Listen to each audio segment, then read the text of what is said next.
তখন মানুষই জন্মগ্রহণ করেছিলাম, তখন কিছু মনে ছিল না, ঠিক আছে। হ্যাঁ, এবার ডাল্লাবে নীলাঞ্জন সেন নগর আছে। ওই ওই অটো স্ট্যান্ডে গেলে সোনালি যে হলটা আছে, সোমা গেটটা বন্ধ কর। ওই অটো স্ট্যান্ড আছে, নীলাঞ্জন সেননগর যে অটোটা আছে ওইখান দিয়ে অটোটা গেছি। ওই রাস্তা দিয়ে গেলে একটা বাড়ি আছে, বাড়ি মানে নীলাঞ্জন সেননগরের রাস্তার আছে, ওই রাস্তার মধ্যে একটা বাড়ি আছে। বাড়ির ওপর লেখা আছে রাধা রানী বলে লেখা আছে। ওই যে তারা যেহেতু বাড়ির ওপর লিখেছিল রাধা রানী বলে লিখেছিল, আর এই কারণে ভগবান ওইখানে নিয়ে গেছিলো, ঠিক আছে। না হলে নিয়ে যেত না। একটা ডাল্লাভে আছে, সেই পিকচারটা আমি তুলবো। আমি এখন একদিনকার ডাল্লাভে যাব, যে কোন বাড়িটা ভগবান মানে ওরা লিখেছিল সেই রাধা রানী বলে লেখা ছিল, আর তাই ভগবান আমাকে নিয়ে গেছিলো, ঠিক আছে। আমি ওই বাড়িটা পরে একদিন তুলবো। হয় মানে সুস্মিতা পালের কথা কেউ বিশ্বাস করুক বা না করুক, সব প্রমাণের জন্যই গেছিলো, ঠিক আছে। এটা একটা ব্যাপার। সুস্মিতা পাল কেন ভিলেন ক্যারেক্টার, কেন শয়তান ক্যারেক্টার, সেটা বুঝিয়ে দেবো, কিন্তু কেন এটা করবে। কারণ সুস্মিতা পাল কখনোই মুখোশ পরে থাকে না, ও যেটা সত্যি কথা বলে মনের কথাটাই বললো। এবার তারপরে কারোর মধ্যে মুখে এক থাকবো, মনের মধ্যে আর এক থাকবো, সেটা সুস্মিতা পাল পারে না। ও যেটা মনের কথা সেটা স্পষ্ট কথা বলতে বেশি পছন্দ করে। তোমার সত্যি কথা শুনতে গেলে তোমার খারাপ লাগলেও ও তোমাকে স্পষ্ট কথাই বলবে, ও তোমাকে সেটা একা পেয়ে বলবে, সেটা সবার সামনে কখনোই বলবে না, কোনো ইন্টারনেট রাখবে সেটাও না। আর যদি কখনো ঝগড়া হোক মানে সেটা আমার ওর মধ্যে ঝগড়া, সেটা কোনো তৃতীয় ব্যক্তি নিক বা কোনো মানুষ নিক বা কাজের জায়গায় নিক, সেটা সুস্মিতা পাল পছন্দ করে না। ঝগড়ার জায়গায়, কাজের জায়গায়, এটা হলো ব্যাপার। এবার যাই হোক, এবার ডাল্লাভে এসেছে নীলাঞ্জন সেননগরে, যে একতলা থেকে ছাদ পর্যন্ত। তারপরে মানে ওই যে দিন রাত অত্যাচার করতো, মানসিক টর্চার করতো, এগুলো করতো। তারপরে বাবা বাধ্য হয়ে ওইটা করেছিল, ঠিক আছে। এবার তার কখনো দুই বোনের সাথে কোনোদিনও শারীরিক সম্পর্ক করেনি। এবার বাবার জিনিস বোন না বলে নিত, মানে বাবার জিনিস মানে বা টাকা পয়সা নিয়ে আবার মানে বাবার যখন দরকার পড়তো তখন বাবার হাতেই আবার দিয়ে দিতাম, কারণ বাবা থাকলে বাবাটা খরচ করে নেবে, তাই বোন না বলে নিত, আবার বাবাকে দিত কিছু টাকা, আমাদের দিত। তো এটা হলো ব্যাপার।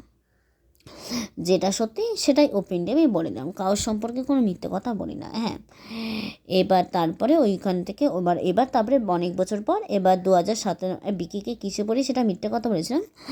এবার তারপরে অনেক বছর পর এবার 2017 18 এবার ডাল্লাভে কী করেছে সব আগে পিছিয়ে কথা বলছি, একসাথেই বলছে কিন্তু আগে পিছিয়ে।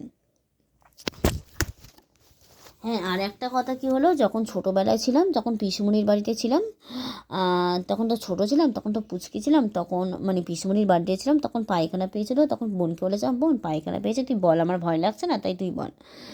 তখন বোন বলতে পারছিল না, তাই প্যান্টের মধ্যে করে দিয়েছিলাম। এটা হলো ব্যাপার ছোটোবেলায়। আর যেটা সত্যি সেটা সবসময় সত্যিই হয়, আর সবসময় সত্যি কথাটাই বলা বেশি পছন্দ করে। আর এটা হলো সত্যি কথাই সুস্মিতা পালের জীবনে, এটা সত্যিটাই সুস্মিতা পাল বললাম। এবার তারপরে আম, আম, এবার তারপরে কী বলো তো, যে ওই সব কাণ্ড করে মানে ওই যাই হোক, এবার ডাল্লাভে এসেছি। এবার ডাল্লাভে তখন মানুষই তখন জন্মগ্রহণ করেছে কিছু, আমাকে আগে থেকেই ভগবান আগে বলে দিয়েছিল যে নাকি পৃথিবীর প্রত্যেকটা মানুষ ওই বাসের মধ্যে ওই যে টিকির মাঠ এগুলো সব রেখেছিল নাকি, এগুলো সব লিখেছে নাকি, সময় থাকতে থাকতে লিখেছে। রাধাকে বলেছে, সুস্মিতা পালকে বলেছিল, এটা ভগবান আগে থেকেই বলেছিল, সত্যি মিথ্যা যাচাই করবে, এটা সত্যি কথাই বলেছিল। এবার জানি না কোনটা মানে ভগবান যেটা বলেছে সেটা তো সত্যি কথাই, এটা আমাকে ভগবান আগে থেকেই বলে দিয়েছিলাম।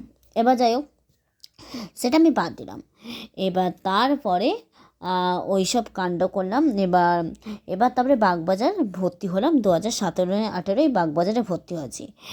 এবার ম্যাম দুটো ম্যামই আমার পেছনে আর বোনের পেছনে লাগছিল, আর আমার পেছনে প্রচুর লেগেছিলো ম্যাম দুটো। আর ওইখানে বাগবাজারে যতগুলো মেয়ে আছে সবাই আমার ক্ষতি করতো, মানসিক টর্চার করতো আমাদের দুই বোনের ওপর। এবার ঘরের খবর তখন জানতাম না, সোমা যদি না পাগল থাকতো। সোমা ফার্স্টে আমার উপকার করেছিল, মানে ফার্স্টে ও আমাকে একটা এই করেছিল, মানে অল্প অল্প সেটা উপর দিয়ে বাধ্য হয়ে আমাকে সাহায্য করছিল, কিন্তু মন থেকে কখনোই করিনি। এবার সোমাও সুস্মিতা পালের ক্ষতি করতো, আর পল্লবীও ক্ষতি করতো সুস্মিতা পালের। আর জবে থেকে সৌমেনের নাম্বার এসেছে তারপর থেকেই সোমা আরও বেশি ক্ষতি করেছিল, আর মানে জবে থেকে সৌমেনের নাম্বার এসেছে তারপর থেকেই পল্লবী আরও বেশি ক্ষতি করেছিল। এবার তারপরে সৌমেনের নাম্বার এসেছিলো, তারপরে সৌমেন বলেছিল তোকে ভালোবাসে। এবার সৌমেনের সাথে ফার্স্টে বন্ধু হিসেবে মিশেছি।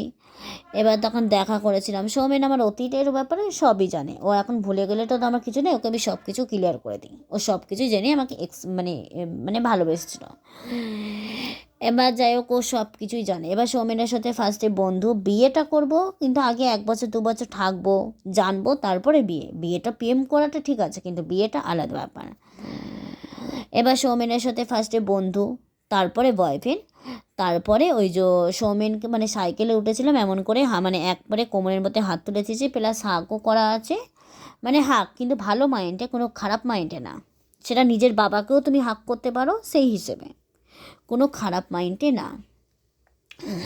এবার তারপরে অর্ঘ্য আর সৌমেন যেখানে শারীরিক সম্পর্ক হয় সেই মাঠে আমাকে নিয়ে গেছিলো। এবার সৌমেন সুস্মিতা পালের সাথে শারীরিক সম্পর্ক করবে এমন একটা ইচ্ছে ছিল, কিন্তু ডাইরেক্ট কখনো বলেনি। এবার তখন সৌমেন এবারে সুস্মিতা পাল মানে ভালো মাইন্ডে গেছিলো, তো খারাপ মাইন্ডে কখনোই যায় না। এবার সুস্মিতা পাল এমনভাবে ছিল, তারপরে সুস্মিতা পালের গালে কিস করেছিল সৌমেন। এবার তখন আমি বুঝে গেছি যে ও ভালো ছেলে না, ওটা আগে আর পিছের কথা বলছে, ঠিক আছে। আর সৌমেনের 2টো রাত আত্মীয়র বাড়িতে ছিলাম, কিন্তু কোনোদিনও শারীরিক সম্পর্ক করেনি সৌমেন, এটা হলো সত্যি কথা, এটা মিথ্যা কথা না। এবার তারপরে মানে কোনোদিনও শারীরিক সম্পর্ক করেনি, এটা সত্যি কথা, এটা মিথ্যা কথা না, এটা সত্যি কথাই বলছি। এবার যেই তো মানে ওই যাইও মানে সৌমেন কোনো দিনই শারীরিক সম্পর্ক করেনি, এটা মিথ্যা কথাটা, এটা সত্যি কথাই আমি বলছি। এবার যাইও এবার ওর একটা মানে মানে স্কুটিতে উঠেছিলাম, এবার ওই মানে ওইগুলো মানে ফার্স্টে বন্ধু, তারপরে বয়ফ্রেন্ড, এটা জীবনে সুস্মিতা পালের ভুল হয়েছিল, সেটা মনে মনে এখনও অনুতাপ করছে। যেমন সেটু যখন হোসে ডাকতাম বলেছিল সেটুটো মানে একটা ছেলে বন্ধু গেছিলো, সেটা কিন্তু আমার বয়ফ্রেন্ড না, ছেলে বন্ধু থাকতেই পারে, সে কি বয়ফ্রেন্ড হতে পারে না। সেটু বলেছিল বিকি তোকে ভালোবাসে, তাই বিকির সাথে ফার্স্টে বন্ধু বা বয়ফ্রেন্ড এইটা জীবনে ভুল হয়েছিল, এটা মনে মনে এখন অনুতাপ করে, এটা জীবনে ফার্স্ট ভুল। আর দ্বিতীয় ভুলটা কী হয়েছিল, যে সৌমেনের সাথে বন্ধু করাটা উচিত হয়নি বা বয়ফ্রেন্ড করাটা উচিত হয়নি, এটা সুস্মিতা পালের জীবনের দ্বিতীয় ভুল হয়েছিল।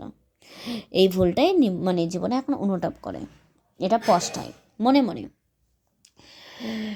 এবার যাই হোক, এবার সৌমেনের সাথে ফার্স্টে বন্ধু, তারপরে বয়ফ্রেন্ড, তারপরে ব্রেকআপ, তারপরে বুঝে গেছিলাম যে না ও ভালো ছেলে না, তারপরে ব্রেকআপ হয়ে গেল, বুঝলে।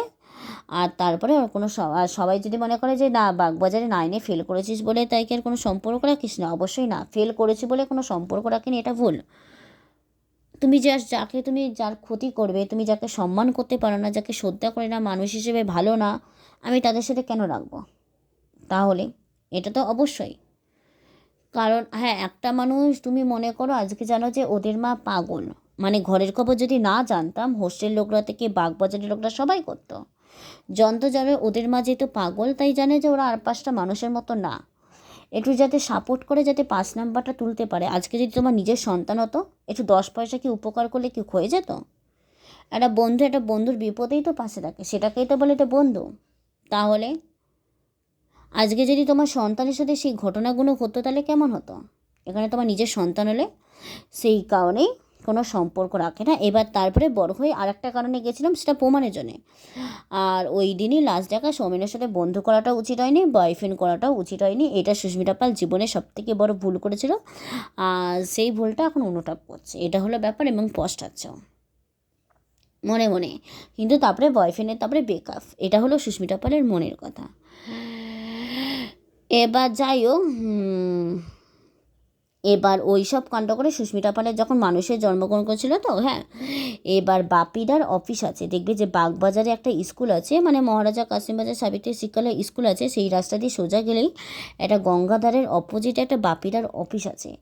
আর বাপিদার মানে অফিসটা আছে, তার অপোজিটে রাধাকৃষ্ণর মন্দির আছে। আর রাধাকৃষ্ণর মন্দির ছাড়া আর একটা জিনিস আছে, সেটা আমাকে ভগবান নিয়ে গেছিলো, কিন্তু তখন এখন আমি সব কিছু এসে গেছে। এবার যাই হোক, ওই সব কাণ্ড করলাম। এবার ডাল্লাবে এবার যাই হোক, এবার এগুলো হলো। এবার আগে পিছে ডাল্লাবে কী কী করেছে সেটা আগে পিছে আমি একসাথে কথাটাই বলছি। এবার ডাল্লাবে তারপরে সুস্মিতা পালের